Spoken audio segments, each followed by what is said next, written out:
The last section, we talked about removing the defender. And now we're going to look at a type of chess tactic that is quite closely related to this. And that is the concept of overloading, right? So what is a piece that is overloaded? Well, it is one where it's either got more defensive tasks than it can currently handle, or alternatively, it's given more defensive tasks, right, by his not very friendly opponent. So in this position here, very, very simple example, the rook on e3 is already overloaded because it is defending the knight on f3, and it's also defending the bishop on e6.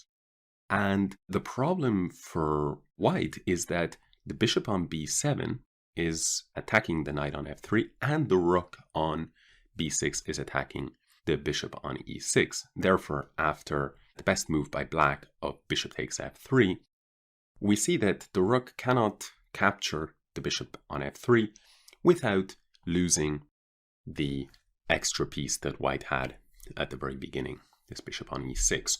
So that's an example of a piece that is overloaded. Let's take a look at some more examples. In this position here, white recognized that the black queen has two defensive tasks, the pawn on d4 and the rook on c7, and exploited this with the move rook takes d4. We see with an example like this how closely related the removal of the undefended piece and this concept of overloading actually is. In a sense, we can say that overloading is like a removal of the defender. So after rook takes d4, if black captures the rook, then white will take on c7.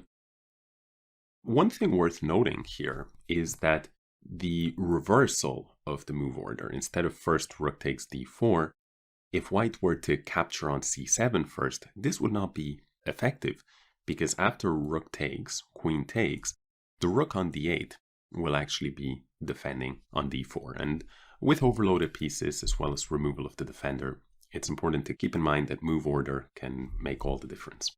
So let's now look at some more tricky examples.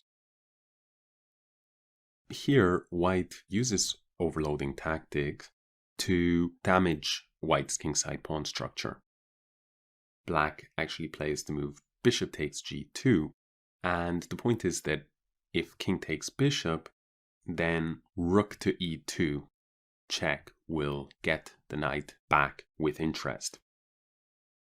So the problem for white is that black realized that the white king was carrying out two defensive tasks, and so made a temporary sacrifice in order to drive the king away from its defense of the e2 square, and then black wins material in this way. Let's move on. I really like this example. It's a little bit more advanced, but it's, I think, very elegant.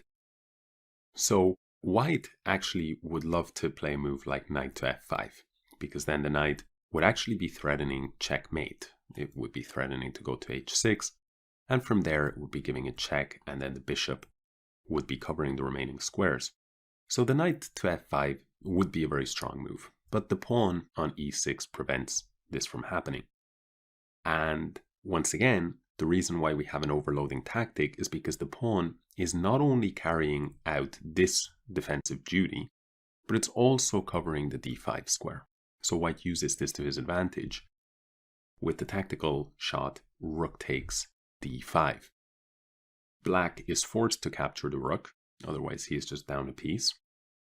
And now the pawn has moved away from the defense of the f5 square, so knight goes to f5. Knight h6 is really a devastating threat, because let's say black plays a move like rook to e8, then sure, after knight h6, black will be able to run with the king to f8. But the problem is that the queen is on g4, so after knight takes queen, white is simply up a piece. In the game, black covered the h6 square with his queen. He went queen to g6. And now the reason why this, I think, is not only elegant but a very instructive example is because we see the same thing again. White has a very, very strong knight here, which could give two checks, either on e7 or on h6. If it gave the check on h6, it would be checkmate if not for the fact that the black queen can take. If he plays knight e7 check, then once again, it would be checkmate if not for the fact that the black bishop can take. Now, if we look at this position and we imagine that neither the bishop nor the queen are here, besides the moves knight e7 or knight h6, you would also be able to, well, either play the move queen g3 check or the move rook to g1, which would be checkmate immediately.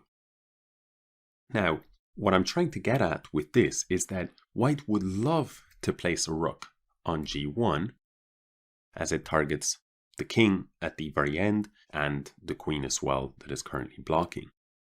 But it seems impossible to do because of the presence of the bishop and the queen, both covering the g1 square.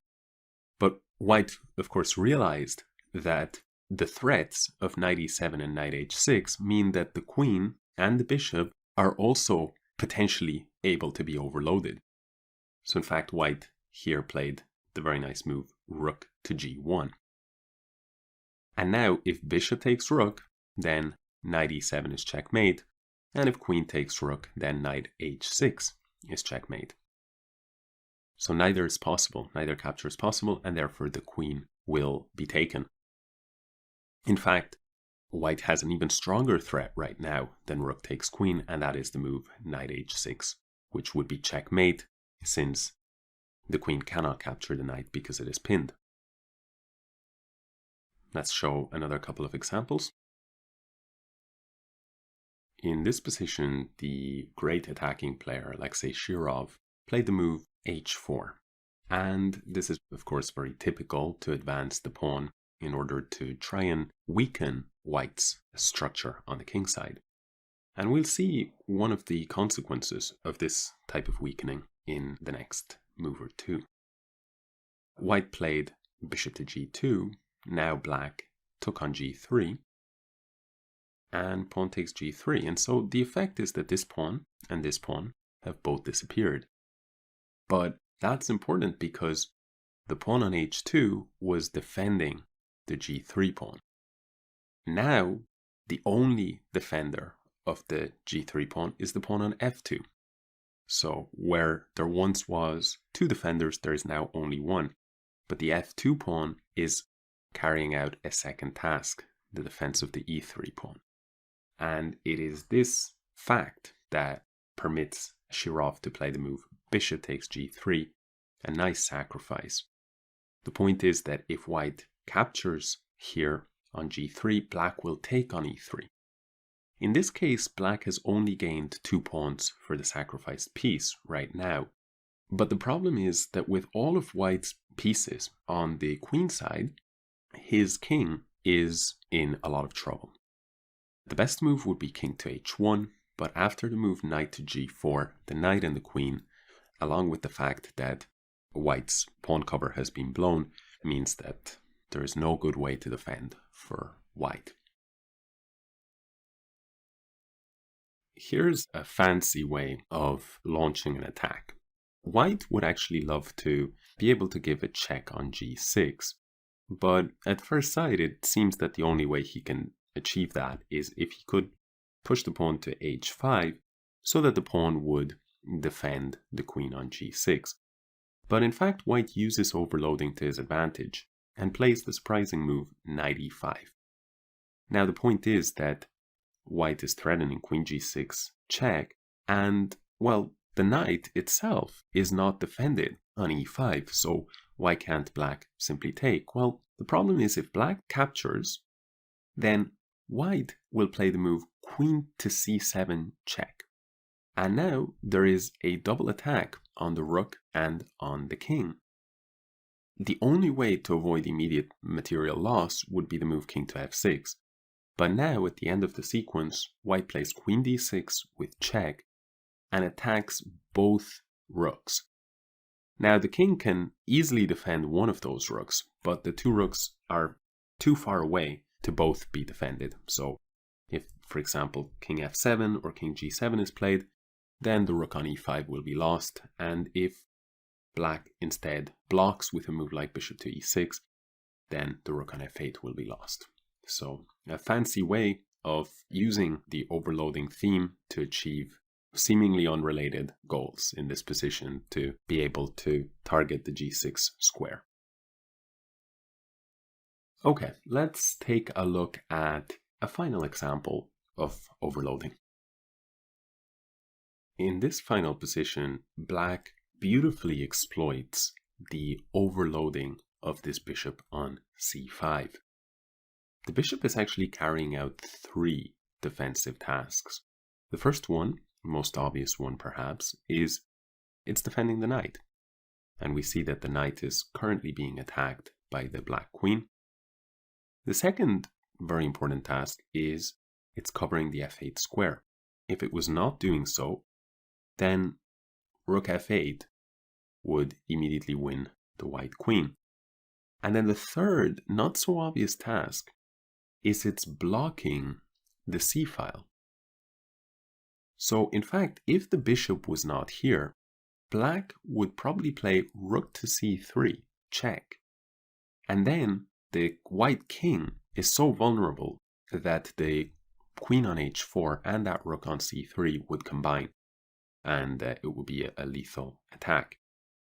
So noticing this third one, as well as the potential to pin the queen along the f-file, black played the very clever move rook to f8. Now, there are 2 ways that white can respond, queen takes or bishop takes. Let's see what happens if queen takes rook. Well, here, rook takes queen, bishop takes rook, and that knight, which was being defended by the bishop on c5, is no longer being defended, and so queen takes knight is game over. Therefore, white in the game played bishop takes rook, but the problem is that the bishop was doing the second defensive task of blocking access to the c3 square.